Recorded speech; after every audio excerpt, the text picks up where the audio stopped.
Welcome to PopNerdery, the show that's nerdier than reading the About the Author section in a choose-your-own-adventure novel.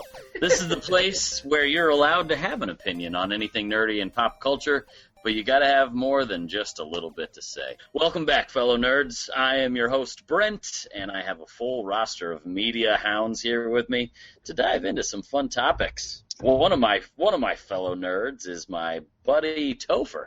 Hey, Toph. Hi, Brent. Topher Howden, your favorite rapper's favorite blogger, and ready to drop flaming hot takes. They on fire. Fire! I also have my nerd friend Dave here to say hello. Hey, Brent, Dave Foltz here. My body is still vibrating after the Chicago Cubs took their first playoff series win in quite a while. So I'm still just like shaking off the face of the planet. Yeah. My father made some sort of hell hath frozen over joke, which was relatively thoughtful for someone who doesn't pay attention to anything sports. So it's a big deal when sports news crosses the headlines of Papa Fatty. Anywho, welcome to everybody. Welcome to Toph and Dave. Good to see you guys. Little housekeeping coming up for you. So you can follow us in all the normal places. First and foremost, probably at PopNerdery on Twitter, PopNerdery. We comment on things as they happen and generally do the thing you do on Twitter where you subtweet people, specifically George Lucas. You can tell if I'm at the keyboard if flaming hot takes are coming out at George Lucas all the time. There are two ways to listen to the show. First, iTunes, fire up the podcast section in that search box we all know and love. Type in PopNerdery. Please rate and review the show. Write it well because my ego is fragile. And if you say mean things, I'll cry on the inside. The other way is to spray paint a ferret blue, stick it in a self-addressed stamp envelope, and mail it to Dave Foltz, and it'll come to your house and podcast for you live and in person. I'll do it. I might. Finally, you can check us out at the website, popnerdery.com. We house all the episodes there, occasional commentary, and there's usually a bit of back and forth in the comment section, namely between Brett and myself about whether quarterback wins are a real stat. They are. Shut up forever. Not a stat.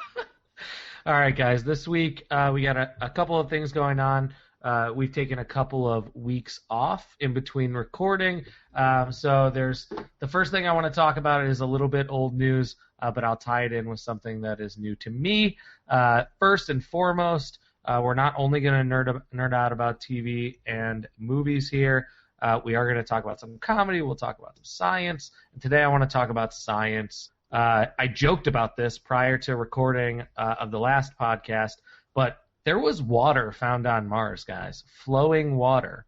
This changes the way we think about the universe, does it not? Absolutely. Do we think that potentially this is just a really elaborate tie-in for The Martian? Like maybe we found it years ago, and NASA's just been holding on to it for a tie-in. I can see Warner Brothers doing this. So you're saying Warner Brothers is in NASA's pocket? Or the other way around. I don't know how this works. But yes, someone is definitely in someone's pocket, and pocket things are occurring. I think it's actually the opposite. So what happened here, if my conspiracy theories are correct, is that we knew about the water for a while, but NASA was waiting for this movie to come out so that there would be the most Mars static. Their Q score for Mars would be highest. Guys, Q score is from the late 90s. Mars's Q score would be at its peak when they released this news so that people would remember and talk about NASA. That's exactly what happened, I think. Yeah, but let's be honest. If we've known about this for a little bit, say 15 years ago, there were two Mars movies coming out at once, The Red Planet and whatever the other crappy one was. The Red Planet. That probably was the right time to do this. Let's I don't think it was that bad. I think maybe they just knew about it for like 6 months, and they said, you know what? When will NASA possibly get the biggest boost in funding or the biggest boost in relevance, I guess? And I think when Matty Damon is shouting obscenities into the vacuum of space, that's a good time to release this news. And it also works really well for STEM education in the United States. I mean, what kid who goes and sees that won't want to come home and science the shit out of something? Exactly. I'm afraid for all of you people who have reared a child or two, not Yeah, who have reared a child. The rearing never stops, let's be honest. Okay, who are currently rearing children. It sounds dirtier when I say rearing children. It sounds pretty filthy whenever you use it as a past participle, yeah. So you're raising some children. There it is. I feel bad for you that now you take your kids to see this movie, or maybe you don't because your kids are too young. But if you Get to the point, podcaster. If your kids are old enough, they're probably MacGyvering your whole house right now. That'd be a plus for me. I could stop calling repairman all the time if he'd start fixing shit on his own. I think you're completely missing the idea of like, oh, they're going to be dangerous. Like instead I can be like, hey, you know what needs some science in? The leak under the sink. Science the shit out of it. Do you have a water reclaimer in your house? Maybe. Your goddamn business. So I was just actually listening today to Neil deGrasse Tyson talk about some of the challenges that might come about when and if Mars were to first be settled. And one of the things he talked about, which I found fascinating and I'd never even thought through really, was would it be smarter to send the first habitat to Mars? Or would it be better to just send a 3D printer and a whole bunch of raw materials and 3D print the first habitat? And so that just kind of blew my mind. Like, holy shit, we're super actually close to realistic scenarios where you don't have to send, you don't have to build things and send them places. You can just go places and have all the AutoCAD drawings of all the things you need. So that is crazy. The only downside to that is sweet. If you've read the book or seen the movie, then he discusses in length in it without spoiling too much of this. He gets trapped in basically a car at one point for a while. So the idea of like living within your own vehicle for 2 months sounds less than appealing while you wait for the 3D printer to slowly like the lines out that you need for a habitat while you're, packing hot lunches in the back seat and eating dinner up front. Yeah. So water on Mars is awesome. Yes. Slightly more, close to my timeline here. We might not be able to go and, sip spring water on Mars for quite a while. But The Martian did come out a couple weeks ago, and I went and saw it this past weekend. I saw it in 3D, which I don't typically do, but it was 100% worth it. The movie was shot in 3D. It's a Ridley Scott movie. It is beautiful. And especially the landscapes of Mars, I don't know where it was shot on this planet or if a lot of that is CG, but it looked beautiful. The movie was great. It was very well acted, had one of the crazier casts I've ever seen. Have either of you guys gone to check it out yet? First, I have not, but explain crazier casts. Like crazy good, crazy, they were all nut jobs? Yeah, crazy good. Pretty much everyone that speaks more than 5 lines of dialogue is like a potential Oscar winner now or in the next 10 years. Yeah. They got Matt Damon, Chiwetel Ejiofor, and I'm going to mispronounce a lot of these names. Jeff Daniels, Kristen Wiig, Donald Glover. Who else am I missing? Shout out Childish Gambino. Can't help himself. You my boy. But yeah, this movie it's just packed, and Damon does a really nice job. Most of the time, he's acting like directly into the camera, which is a difficult thing to do and do convincingly. So he does a really nice job. Coming from Dave, the Studio Actor Guild president, right? Yeah, exactly. I am the. It's an offshoot. The Screen Actors Guild is the real one. I'm just the Studio Actor Guild president. So, it's an organization I started in my basement. It's not really picking up yet, but I feel like we're gonna get there. Yeah, it's me. One person makes a guild. Let's be honest. Yeah, technically, I run the Actors Union at Buffalo Grove High School, so I'm a big deal. Brent, you and I are technically both in the guild by appearing on the live cast in the YouTube stream, even though this is an audio-only podcast. So there are actually at least 7 members. Waiting for my royalties to start streaming in. No royalties. All the royalties go to me. It's in your membership agreement, which you will be getting in the mail along with your membership card. Which After I signed it's 3D for you. printed. Exactly. 3D printed. All right, let's move on. FX, the network that doesn't have anything on it anymore. I'm pretty sure they moved all the funny stuff to FXX, including The League and Archer. Maybe FX. FX. And you're the worst. FX has plenty of good stuff. It's got The Americans. Which I don't watch yet, and I know I should. There's just too much shit to watch. It has The Strain. Del Toro. They announced today that they're currently developing a series based on Y the Last Man. Y the Last Man is, for those of you that don't know, a comic series that came out. It's a Brian K. Vaughan series. He also does Saga now. Saga is super popular. Brian K. Vaughan writes a lot of Marvel books as well. And if you haven't read Y the Last Man, the general premise is that every person or mammal on the planet that has a Y chromosome is wiped out, except for Y, who is then the last man. His name is Yorick, but they call him Y. So that's the premise to the series, and I think it would make a great TV show. They've been trying to make it into a movie for quite some time. I think at one point Shia LaBeouf was attached to it. At one point Zachary Levi was attached to it to make it into a movie. But now they are developing it as a TV series on FX. I know, Topher, you have read this? Yeah. Yes? I really liked the book. I definitely have no interest in this as a movie, just simply because there's a lot of good stuff in the book, and it's a relatively longer series. Yeah. As a TV show, I think it's got more potential. The only problem, and this is kind of my hesitation with virtually, there's like a strong rule about this, that in Y the Last Man, he carries around a monkey a lot of the time, and that just screams bad sidekick, typically when that's translated to the screen. In the book, it's actually really funny and good, and it's used to, good use. In the TV show, it's like... Says a huge Pirates of the Caribbean fan. Yeah, that monkey's terrible, though. Fuck that monkey. Okay. I'm anti that monkey, too. He's the worst.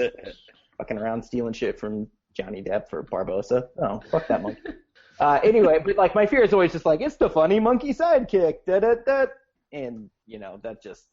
TV shows have a tendency to rely on these kind of tropes that it doesn't excite me. However, I think there's a lot of good and interesting stuff that we can talk about. Maybe the thing that excites me the most is, since there's only one dude in this, it means they're going to have to cast a really strong female cast and give a lot of actresses some screen time and really primary roles. So that, if nothing else, is exciting, because we're going to see basically some ladies get to carry roles that they would never be considered for before, which is awesome. Good call. Yeah, definitely. I'm also the only thing that concerns me about it a little bit is that it will try to follow the Walking Dead mold a little bit too much. Yeah. The Walking Dead's a show that I watched the first, I think, 4 seasons of, and then fell right off. They got into a point where it was, shock of the week, where they were going to shock you at the end of the episode, and it was 44 minutes of nothing prior to that. So I'm hoping that Y doesn't turn into that. As a comic book series, you can do like shock of the issue, right, and have that last splash page or a mid splash page, because they're only 22 pages long. Right. But as a TV show, if you're going to ask me to devote 45 minutes of my time when there are 400 other scripted shows being produced this year, that's a little tough. I would actually love to see it as a half hour. Yeah.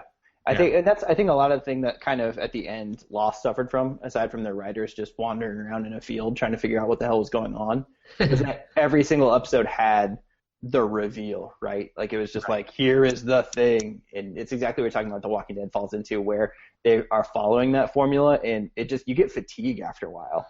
Yeah. Well, and there were points that other good shows like Breaking Bad fell into that for a little while, but they also had insane acting to carry it, for the other 44 minutes, where you were just watching Bryan Cranston do things, and that was interesting. So, all right, let's stay with TV. I am going to move forward to Arrow and the Flash. I am not a big DC on TV guy. We've all talked a couple of different times about how Gotham is not for us, but I think that the ideas that are coming forward in The Flash and the things that they're doing is going to get me to start watching that damn show.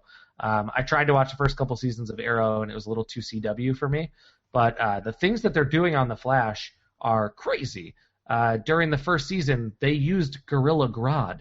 Gorilla fucking Grodd, and it was awesome. Yes, Gorilla Grodd, for those of you that don't know, is a talking genius gorilla who has a pack of other very intelligent gorillas that he is the king of.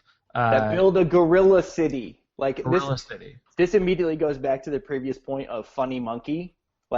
This had every potentiality to be awful talking gorilla, and instead they actually managed to make it chilling and awesome. Right. So I like I said, I do not watch that show, but it just popped up on Netflix 3 weeks ago, and I feel like that's a binge that's worth it. But what I wanted to bring up is that on this week's episode, this is not a spoiler because it's in all the trailers and all over the damn internet at this point, but they introduced the DC Multiverse, which is a crazy thing that I never thought would be on television or in movies. The idea that there is an infinite number of Earths with an infinite number of sets of different heroes. So they introduced, the Flash from essentially what is, the Silver Age or Golden Age of comics, Jay Garrick, and they started talking about the multiverse, and that's fucking crazy. There's a lot of potential here and I think the other thing that I'm excited about, aside from just all the potentiality of that, is also that when Netflix picks up a show, it tends to mean that they believe in it and will potentially invest in it. So if for some reason it didn't get the run out that it deserved, there's always the good chance that Netflix will step in and throw some money behind it and continue to produce it. So that alone makes it, exciting for that news. Yeah. Well, I think the CW is wild about the Flash. They expanded their DC TV universe with a couple of new shows this year. Supergirl's on CBS. Also, Legends of Tomorrow, or Legends of something. Legends of Tomorrow, I think is what it's called. With a bunch of secondary characters doing time traveling. So DC is they're doing TV a little bit better, in my opinion, than the ABC and Marvel crew have been doing it thus far. But yeah, so that's Brent. Do you have any thoughts on either of those two comic series on TV? Yeah, the Thor one is probably, or the Marvel one is probably the only one that will capture my attention, just because I've never gotten into the DC mythos at all, and I've kind of been invested in a lot of what Marvel's had going on. So, I could certainly see there being some cool threading of storylines and stuff with that one for sure. Cool. So what Brent's talking about is this week Thor Ragnarok, Thor 3. There was some news that came out, a leak of a darker script. They brought in a comedy director to try and lighten things up a little bit. Also, there was a rumor that there will be some new, we talked about, strong female characters. The Valkyries, who are characters from Marvel Comics, female heroes of Valhalla, and possibly the Hulk. Mark Ruffalo might be making an appearance in that movie as well. So Marvel Studios also, since the last time we talked, they hired a writer, and they're very close to hiring a director on Black Panther. So yeah, Marvel Studios is moving forward to Phase 3. Nope, nothing. All right, this one's dead. So yeah, sorry, No, you're fine. I did space out there when you were talking about DC. I didn't realize if you even had talked about Marvel. And the Why the Last Man, because I did know the writer from Lost. So that's of interest. And I heard good things about it when it was, wasn't Hugo reading one of those comics in a Lost episode or something, right? He sure was. So that is of interest for sure, but we botched the fuck out of that. All right, so Marvel Studios falling a little flat this week. I think the only thought I did have on that one is I don't know why you'd wedge the Hulk into that one unless they're really nervous about how well a third Thor movie is going to do, or how not well a third Thor movie is going to do. Didn't I hear something about them potentially following the Planet Hulk storyline in the second Avengers? Yes. So maybe there's something that they're going to try to incorporate there. I mean, that kind of adds up to me if, it's going to be built into the Ragnarok storyline, right? Yes. Yeah, and I know that they're really nervous about doing another Hulk movie because a Hulk movie is difficult to do. You don't really have characters that fit it.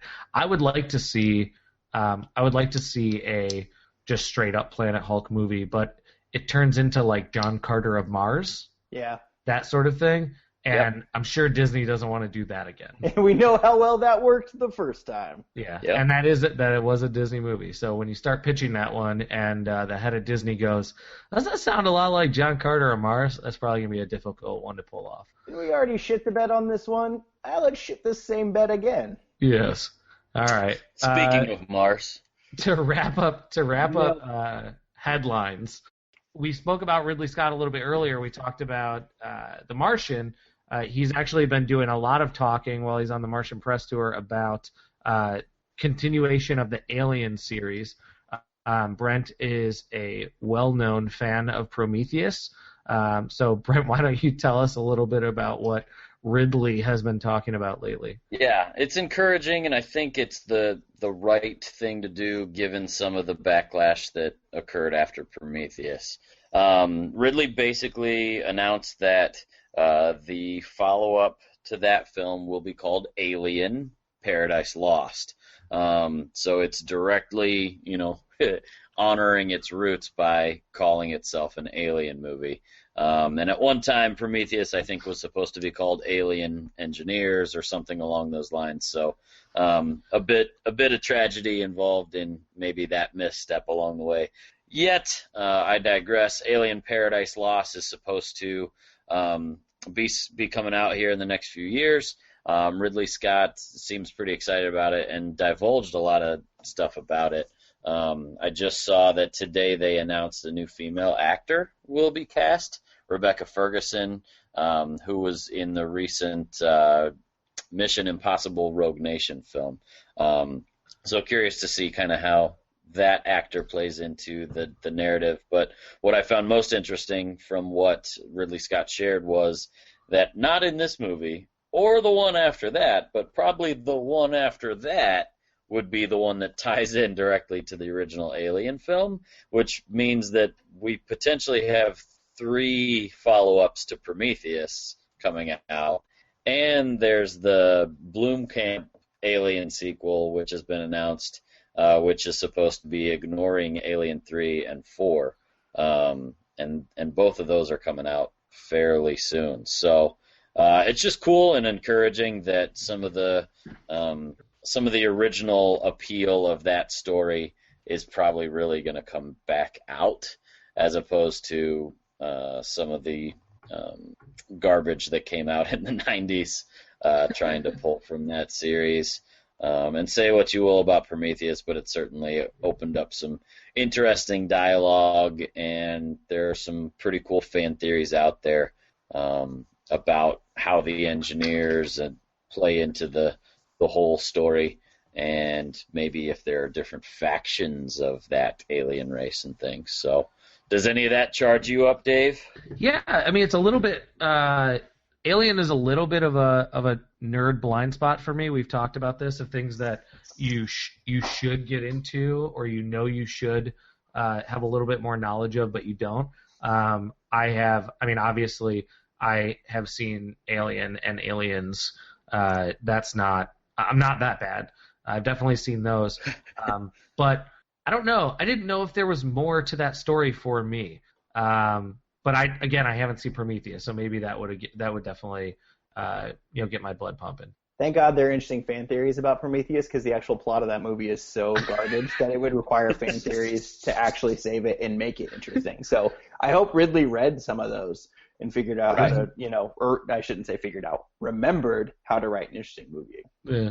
This is for the listeners. This is one of the eternal struggles that will happen on this podcast, is that Brent will love Prometheus and Topher will not. One of these days I'll have to see it, and I'll be the deciding vote. I want to bring up again, I think Prometheus is gorgeous looking. It's the story that kills me. Correct. Yeah, and the more you realize about kind of the genesis of that story and what happened once Lindelof got his hands on it, the more you realize that there was some really strong stuff, and then Not. I hate to badmouth him because he really had a lot to do with Lost, which I loved, and I do think Lindelof is talented. I do too. But I think his involvement kind of ruined what was a fantastic concept and put in some of those plot holes into the Prometheus storyline. But what are you gonna do? Not watch Prometheus ever again. Oh, that's what I'm gonna do. Oh. All right. So the last headline I have here, because we can't get out of the this first segment without talking about Star Wars, is that the rumor has it that there will be a new Star Wars trailer next week. I believe Monday the 19th is the date that was leaked. And I'm getting this from Screen Crush, so if I am wrong, blame them, not me. So I'm kind of curious to see what you guys anticipate from that first trailer, or from that last trailer, the final trailer. There's also been rumors that that last trailer, if you want to see it on the big screen, will be in front of Spectre and in front of the last Hunger Games movie. So the next James Bond and the last Hunger Games. And then we'll be able to pre-order tickets on the day that trailer drops. Woo-hoo. So, yes, I'm anticipating that they'll stick to what they've done so far, where they'll be mysterious. They won't give up a whole lot of plot, but we might see a little bit more of Luke or Leia. My assumption is that they'll continue to do just like you were saying, and reveal very little about the actual plot itself, and just keep kind of pushing more character snippets, which I'm great with. They don't need to sell the plot to the movie to sell tickets. And in fact, I think that going by the prequels would have probably done well. I don't think the prequels could have done any better. But if we had known less about them going into it, they probably would have sold more tickets. Because as soon as we figured out what the plot was, it was awful. I honestly I'm excited for it. It's gonna be great. Give me, put it in my eyes. I'm more surprised that they think that the Venn diagram of Star Wars fans also overlaps with maybe not so much the Hunger Games, although and maybe this is me being an old crotchety man, but that seems to be a younger, female-driven audience for the most part, at least to see the movies. I mean, I read all the books, but I haven't seen any of them in the theaters, so I don't know what that crowd looks like. But also, just the pure kind of Bond action movie. If those are attached to, if the trailer is attached to those two movies, I find it curious that. And it could just be them going for the biggest, what they expect to be the biggest audiences on the weekend. But those seem like strange movies to attach it to. Yeah, I actually just think what happened is that Disney ran out of kind of larger tentpoles to attach it to. Because they had Age of Ultron and they had Ant-Man earlier in the year, they ran out of Disney properties to put it to. The one thing that I keep thinking back to is that when I went and saw The Martian, it had the 20th Century Fox fanfare in front of it. Da, da, da, da, da, da. And this Star Wars movie is going to have a castle in front of it. No, it will not. It will not have a castle. Bob Iger addressed that. It will not have the castle. And John Williams has written music which is not the traditional 20th Century Fox fanfare, but is reminiscent of it and will appear with the Lucasfilm logo on the screen. Okay. So we won't be totally left hanging, but it'll feel a little bit different, yeah. Will we get a Bad Robot title card? I wondered about that as well. I would envision maybe something at the end of the film, but I'd be stunned if it was up front, just because. Did Star Trek get one?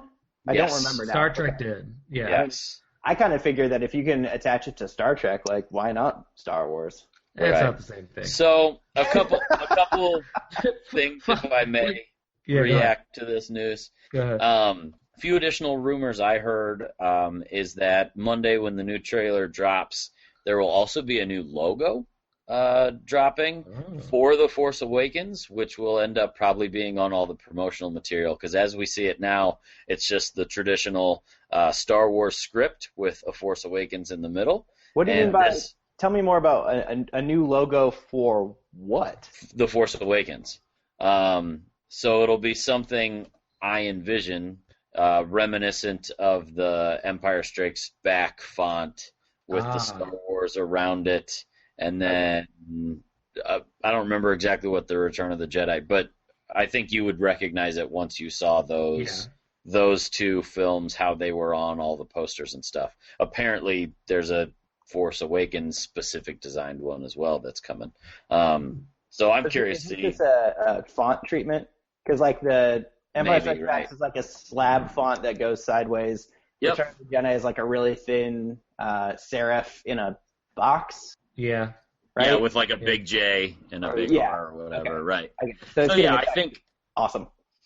I just think it sounds fun. And then the additional rumor I heard is that the first airing of the film or of the new trailer is actually going to be during the Monday Night Football game. So, so again, we're talking about appealing to markets.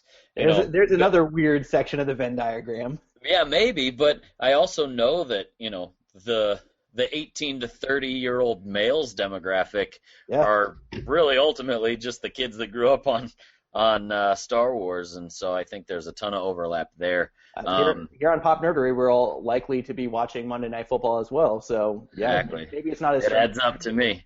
Honestly, they could and then just to touch on. Good. Go ahead. Yeah, just to touch on, finding it strange maybe that the Hunger Games is going to be the most likely spot for the trailer. That's supposedly beat out The Force Awakens as the most anticipated film of the fall. And I know Kathleen Kennedy, has been on record talking about how strong female characters is a big important piece of kind of this new saga. So I do recognize the opportunity that they're probably trying to capitalize on with that's a good point. Finding the female audience a little bit. So, just a couple things there to follow up on what you guys talked about. I may be mistaken, but I think the audience for Star Wars is already so broad that they could put the trailer in front of any movie, and I wouldn't really be surprised. They could have put it in front of Inside Out. They could have put it in front of, any number of movies, and I probably would have been like, yeah, that makes sense. Yeah, and anymore, it doesn't carry as much weight either, because as soon as something airs on your TV, you hop on YouTube and it's there too. Yeah, so. Yeah, and if these dates are correct, it looks like they're going to drop the trailer online before they drop it in front of either of those two movies anyhow. So everyone will have already seen it 10 times. So interesting. All right, well, that is the news for this week, the things that we need to talk about. We're going to go ahead and take a quick break, and we'll be back. All right, welcome back to PopNerdery. Into our second section of the evening, the time that we dig down deep and just really get our nerd all over everything. A recent article on 538 Nate Silver's love letter to big data that is usually pretty useless in between election cycles put up a list recently about the 25 most rewatchable movies of all time. And obviously this is a hilarious clickbait piece, as it should be, around sentimental nonsense. However, it brought up a stringent discussion between the PopNerdery casters, pod people. Yeah. Yep. I don't know what we are, actually. Pod people? I'm going to go with pod people. Pod people. Around not only what constitutes a rewatchable movie, but also where things stand on this list. I think the biggest breakdown in the rewatchability, quote unquote, of a movie is both just that some of it is just like pure comfort food in that, it's the kind of movie you throw on a Sunday afternoon to take a nap to because you can just, fall asleep, catch up, and wake up and you know exactly where you are.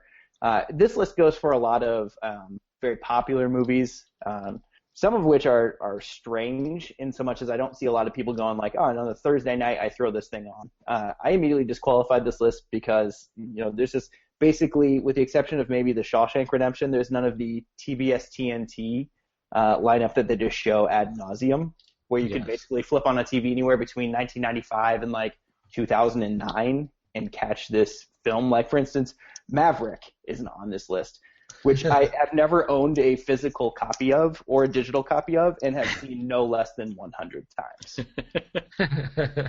So for the audience, I'm not going to run through the whole top 25, but I'm going to give you the top 10 briefly. It starts with Star Wars, The Wizard of Oz, The Sound of Music, The Lord of the Rings, in parentheses, series. So that's like 19 hours of viewing right there. Gone with the Wind, The Godfather, The Princess Bride, Shawshank Redemption, The Harry Potter series again, in quotation marks. So that's 9 goddamn movies.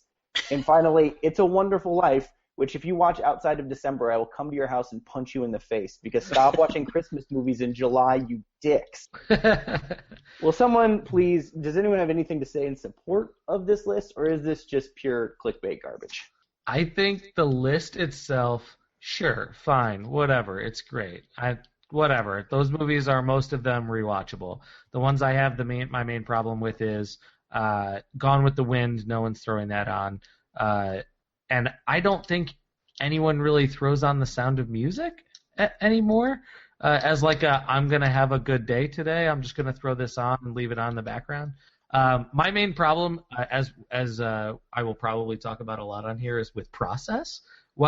This list was made by just surveying like 350 random people or whatever it was, and I would really like to see this done with a little bit more data. Get a hold of Netflix's user database or get a hold of iTunes and figure out what are the most played movies overall, and over different demographics and shit like that. Like, that's what I was hoping.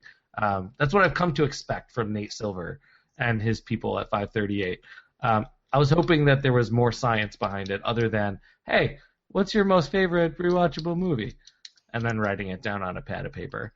To their credit, they did get some, 4,300 entries from 1,100 respondents, which is also immediately shit data because you had 1,100 respondents and 4,300 entries, so your data is automatically skewed. Right. You did it again at 538. Right. Felt very biased. And, while I can appreciate that probably taking a blanket amount of responses like that is why we end up with things like Pretty Woman and Dirty Dancing and Pride and Prejudice on this list. And for God's sake, I can appreciate Titanic. I kind of get, a little bit, but it's like, where do we classify rewatchable? It's to your point, Toph. Does this mean I get to turn it on and then I can just have it on while I'm doing laundry or taking a nap or chatting with my friends, or is this I want to watch this because I'm going to get something different out of this second viewing, or I want to rewatch this with my next generation of family units or whatever. So some of my issues with it were just what are they actually trying to establish as the criteria? And then my bigger issue were the obvious, things that got left off. I think there should have been a lot more comedies. I think the only real comedy that ends up on there that I can pick out quickly is Caddyshack. 5, yeah. And that's an excellent movie, very rewatchable, very classic. But really, of all the comedies, that's the only one that shows up on the list. And then, where's Indiana Jones? Word. Well, that's the other problem that I have, just simply as a nerd, is number one is Star Wars. And as we all know, there is no Star Wars. You could be talking about the series, but you didn't notate that. So if you mean A New Hope, say A New Hope. Topher, I'm pretty sure that the most responses they receive for any movie of all time is Episode 1. And he does address that. For example, if someone simply entered Star Wars in quotes, as about 9% of respondents did, I'm not sure if that meant 1977's Episode 4 or the whole series, but I counted it separately from the people who did specify the whole series. What? Yeah, there are any number of problems with this, but I think Brent really hit it on the head in terms of when we're talking about rewatchable, are we discussing watching it while we take a nap or actively watching it? For instance, I really like The Departed. I watched it on 2 separate plane trips this month because it's on Delta free streaming. Shout out to our new sponsor, Delta. Please give me that. But, I watched it actively. Like, I watched it because I wanted to see stuff I hadn't seen before, to go back and look at, spoilers if you haven't seen a movie that's like a decade old at this point. Every time a character dies, there's an X somewhere on the screen as an homage to, one time in my life I knew what movie this was an homage to, and I can't right now.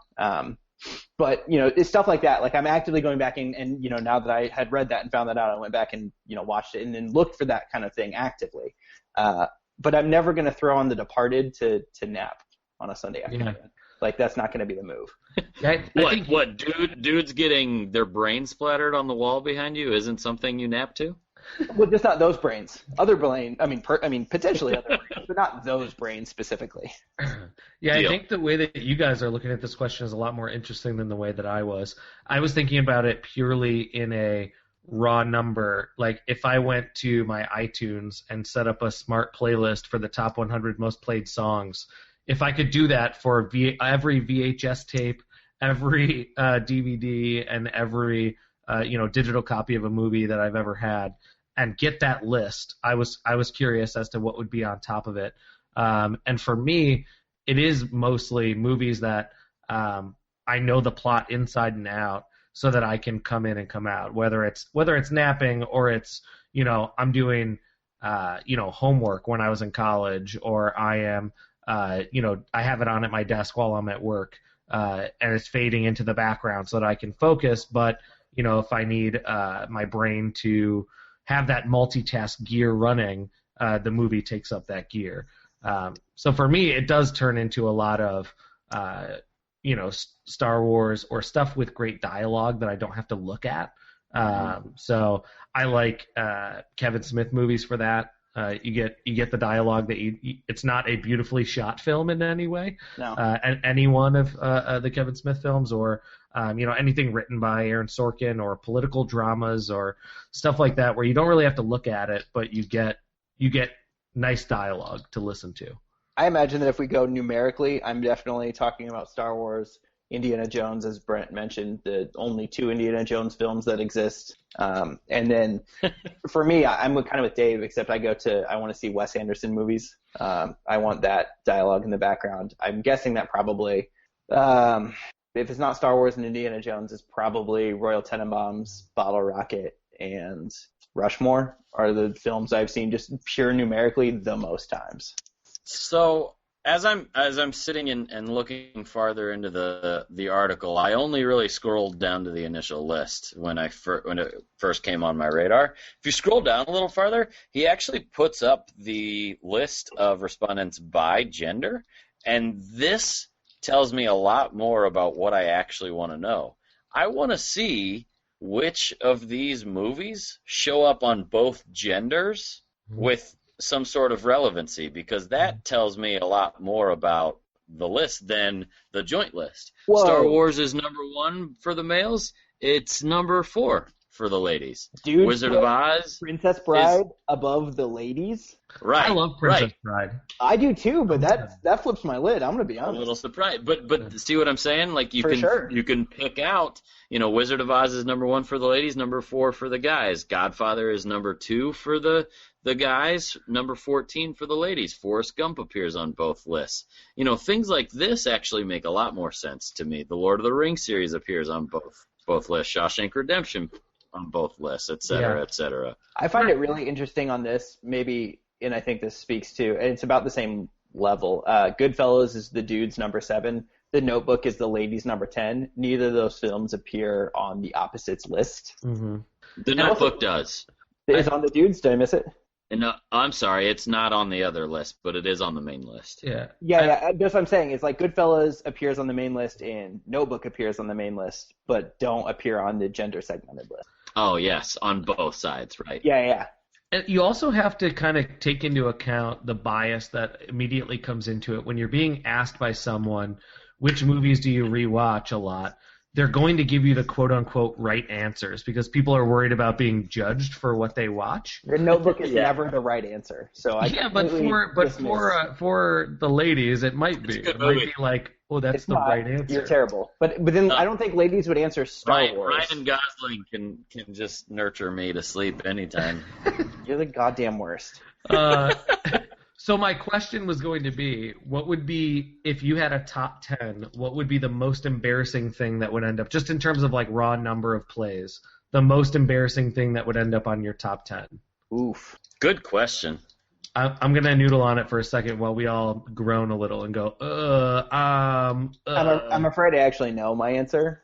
So I'll shamefully admit my sin while you guys consider what horrible secrets you can reveal. In terms of pure number of views, mine is a documentary film called The Wild and Wonderful Whites of West Virginia. What? Yeah. And that's embarrassing just because it's a documentary or because of the content? Because it follows an extended family in Boone County, West Virginia, who are basically the epitome of white trash. Okay. Like they're all bad people. And the whole thing is just very it's a documentary, so there is no dialogue besides that which they provide themselves. But it's a little shameful the number of times I've watched that, just simply because, and it's partially the thing where I've also watched Grizzly Man probably 2 or 3 times, just simply because you watch it the whole time kind of between your fingers, oh God, is it gonna? Yep.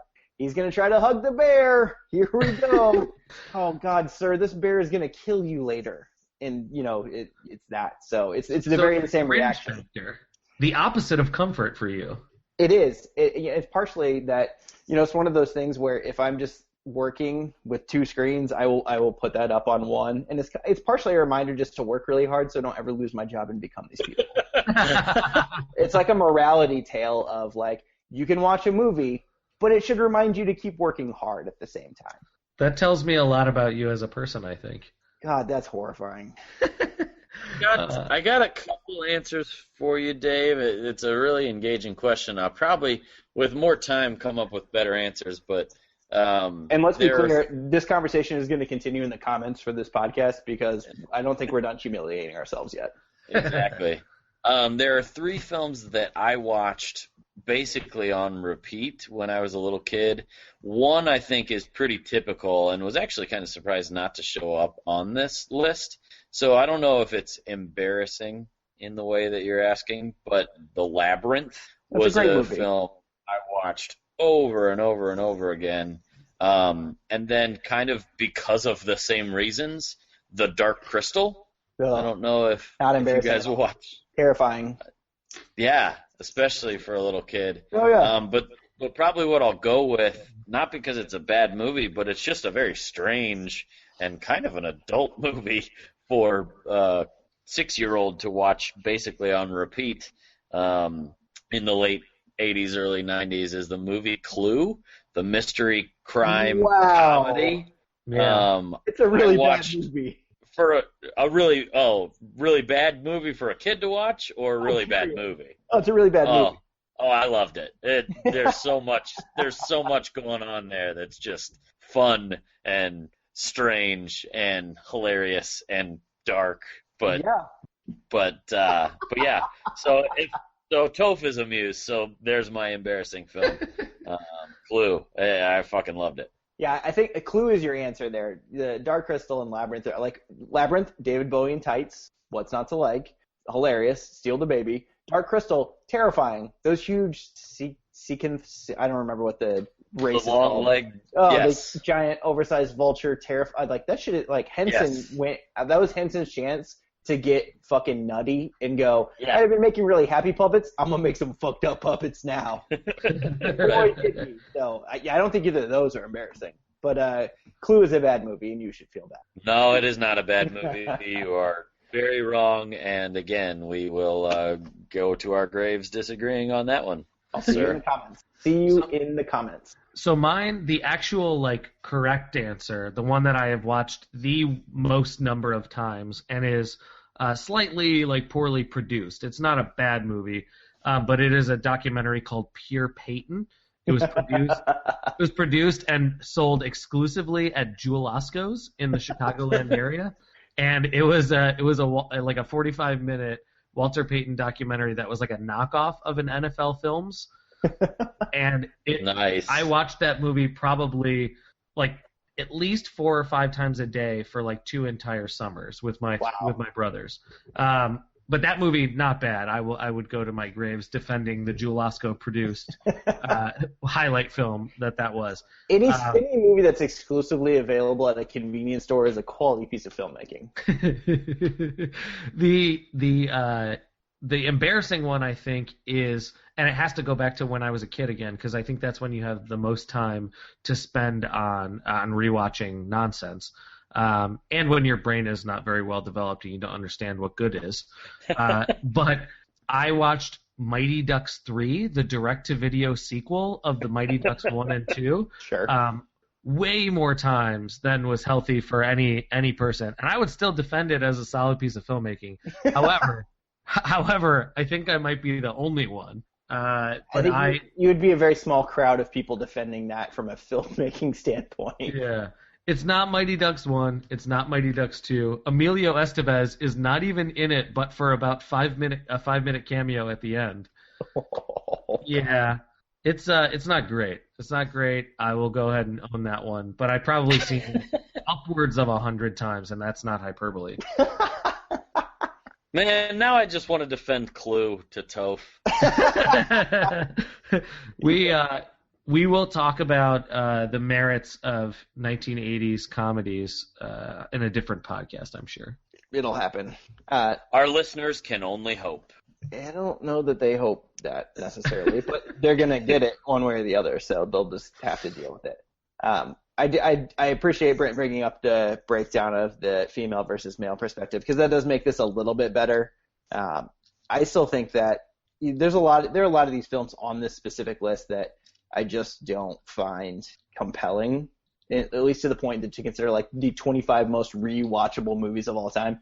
And again, I know that I'm getting angry about a clickbait headline, which is what 538 does when it's not an election cycle. So, shit like Titanic, I don't see that. I think Titanic's a TNT movie. I think, and the same thing with the Harry Potter movies are always on ABC Family. So I think you have excuses for those ones. But like Gone with the Wind, who's watching that for fun? I mean, I don't even think that's on AMC or anything like that. So that's somebody going out of their way to put that at number 5. Like you got to try hard to put that thing in there. And there's some other ones that, things like The Matrix. We discussed this before, but just that, that movie doesn't really hold up to how much I loved it when I first saw it in the theaters, and even on, countless rewatchings on DVD. I went back and watched it maybe 6 months ago and was just kind of horrified to see how bad it looked. Yeah, CGI doesn't hold up. It really, really doesn't. It just doesn't look good. Now, granted, it's better than either of the two that came with it, or after it, I should say, but yeah, it's still not good. And, Pride and Prejudice is just inexcusable because that makes zero sense. Who the fuck is going, you know what? It's Tuesday afternoon. It's Pride and Prejudice time for the 300th time. So I hate to even do this because it's so obvious and it's really calling ourselves out. But we have to hope that if the data was collected correctly, it was casting a wide enough net where they were grasping the people that really don't love movies the same way we love movies and indulge our craving for movies the same way that Joe Schmo or Susie Q will, which is why you end up with movies like It's a Wonderful Life, because granted there are people out there that the only time they actually watch movies is maybe in the holiday season, because the rest of their life they basically ignore movies. And I have seen It's a Wonderful Life. I mean, that honestly might be nearer the top of my list than I'd like to imagine, simply because I know that, every year in my conceivable memory, I have seen at least a good portion of that film. Right. At the very least. So I think it's a fair shout to say, hey, it's probably that these people aren't quite as invested in pop culture as we are. That said, it's not like I'm throwing on Werner Herzog movies, on repeat. My go-to comfort list is just as shitty as everybody else's. I just might be casting a bigger net. So that's why I think this topic is so interesting to me, because it brings in that outside bigger Venn diagram of people who aren't watching movies all the time. And then, compare and contrast against us who, and I think like one of the, I'm guessing that in my top 10 is definitely a lot of movies like Best in Show, A Mighty Wind, Waiting for Guffman. I throw those on and repeat comedies. A lot. Comedies. I mean, you already kind of mentioned Wes Anderson, who is not a filmmaker that I have the same appreciation for with kind of other movie buffs. But Princess Bride and Caddyshack are the only two things that I would ever even closely call a Pulp Fiction, I guess. Forrest Gump, I guess, right? Die Hard, I guess. Die Hard's a Christmas movie. Yeah, Die Hard's the best Christmas movie of all time. Yep. But I certainly would expect more males than females, but certainly, to have a little bit more of a representation of comedy. And even when it's broken out in the genders, there really isn't much of a sampling of that. Because I'm guessing the three of us have seen Ace Ventura: Pet Detective more than we'd probably like to admit. If we saw that cold hard number presented in front of our faces, that number is actually probably, or like a Happy Gilmore, Billy Madison, any of the names. Which looking back, now that we are a more aware society, it's pretty transphobic.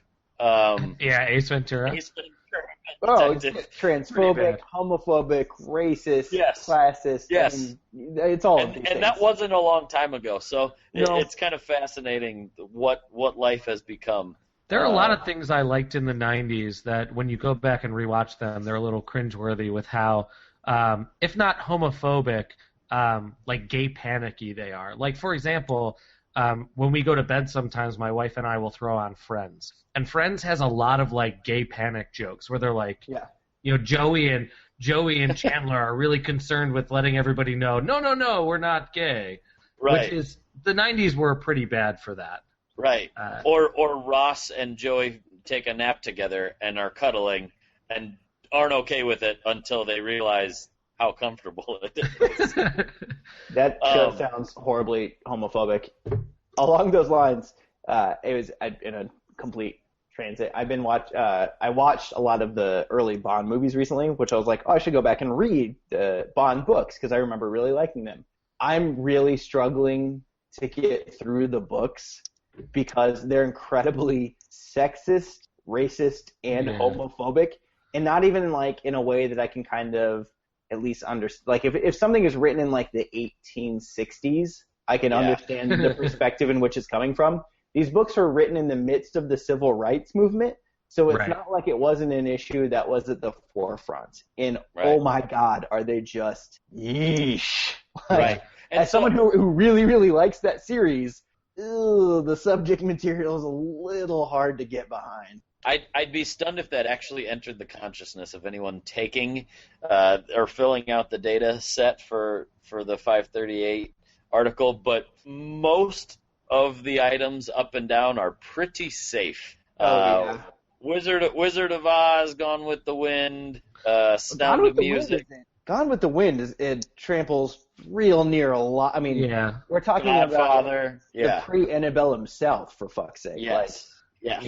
They're on a plantation. This ain't voluntary labor. Yeah.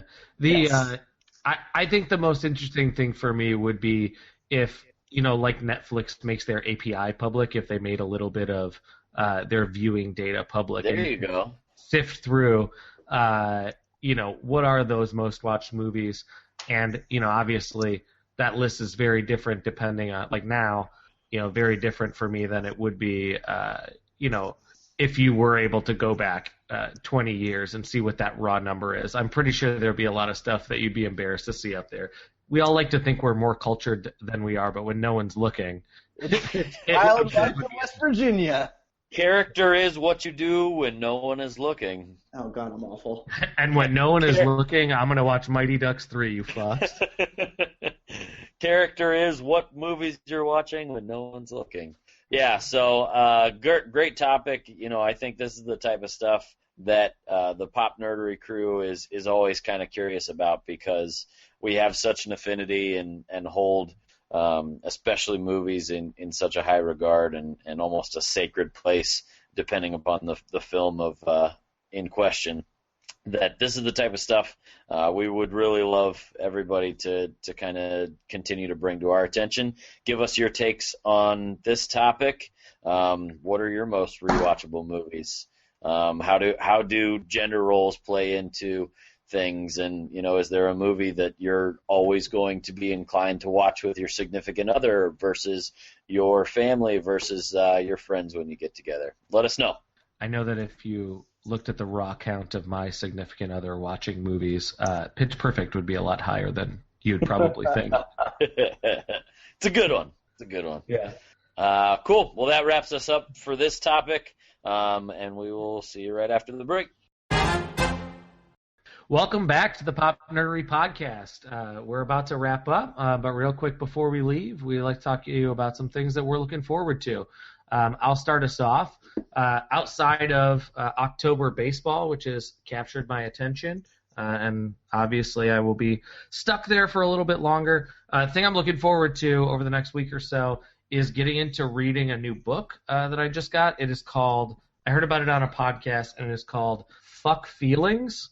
It's Tell me more. It's written by a shrink, a psychiatrist, Michael Bennett, and his daughter, who's a comedian. Her name's Sarah Bennett, and it's supposed to be a funny look into psychiatry, a funny look into self-help, a funny look into a lot of different topics. And I heard about it on a podcast, and I immediately had to go and buy it. It's the concept sounded great. It's also one of those things where it is reinforcing my own biases. I'm not a feelings person as is.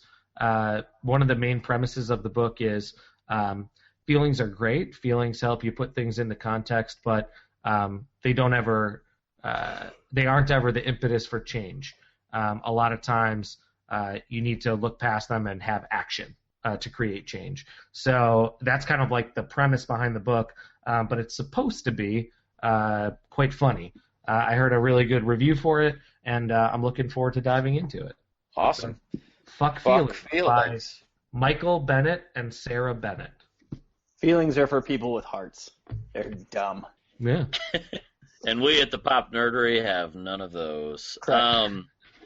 Toph, do you have any books about feelings that you're looking forward to reading?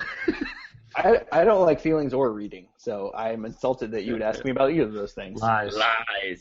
The only thing that I'm reading right now is Groove Interrupted, which is about Katrina in New Orleans and the local musicians and the music scene there. It's a quick read. I highly recommend it. I'm about 100 pages into it right now. I'm really enjoying it. But the thing that's actually been turning my metaphorical crank the most in recent times is the Sherlock special that's been announced. We're coming back to series 4. Yes. We're British. We don't do For seasons. our UK friends, we do are series. savvy. You're right, you bloody cunt. Correct. 100%. Yeah, I'm offended. Anyways, since unfortunately all of the primary actors in this have gone on to become and were huge stars, it's really hard to get them together for filming, so these have kind of come catch as catch may, but they've announced that the special to lead off Series 4 is going to be a Victorian era. Hazeling back? Harkening back. I speak English. Hi, people in the UK. I know your language. It's per good. We're going to talk some of it here. Harkening back to some of the earlier PBS dramas that worked really well, and even back to the source material itself. So it's going to be very fun to see what has become a really good modern interpretation of Sherlock, then jump back into source material again. And I think that, everything that's come out of that series thus far has been incredible. So this is going to be a lot of fun. And a lot of the notes, shots, trailers, and I think we're supposed to be getting a new trailer sometime this month. So that's exciting. Very nice. Yeah, I've only taken in, I think, 1/3 of what's actually been put out there thus far, but I was super impressed. So it's so good. Get you some. Hopefully there I can put some more of that in my system, and then maybe take that one in, being all caught up. Myself right now, the only things I'm kind of focused on are taking in some of the additional new canon Star Wars stuff. We talked a little bit about it on the last podcast. I do feel like it's going to enrich my understanding of what's going on in The Force Awakens if I feel like I know a little bit about what this new story group is really considering, the full amount of canon. So I've taken in. I'm gonna interject. What is new that has come out, or what are you reading currently that's been added?